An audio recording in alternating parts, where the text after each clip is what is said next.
per fare il suo mestiere e soprattutto trasmettere alle giovani generazioni un uso consapevole delle tecnologie.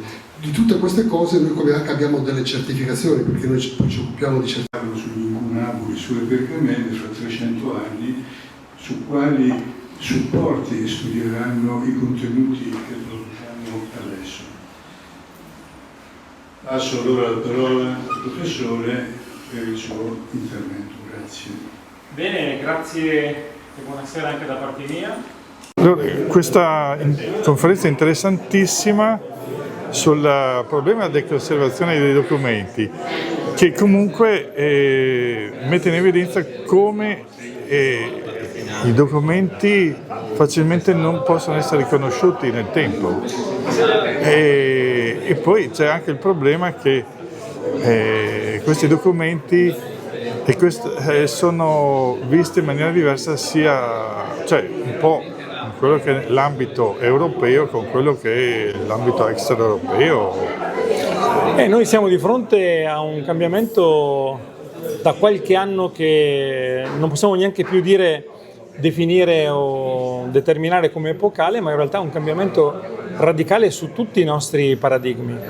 Noi leggiamo e conserviamo oggi dei documenti del IX secolo leggendoli tranquillamente. I documenti digitali hanno bisogno di un mediatore, che è il software, l'hardware, il programma, ma idoneo a essere in grado di mediare. Quindi abbiamo bisogno di tecnologia che è in continua evoluzione. Questo è un bene, perché è il progresso scientifico, ma a livello conservativo noi dobbiamo mettere gli anticorpi, le interazioni per garantire l'affidabilità, l'integrità e l'autenticità nel tempo a tutti i documenti.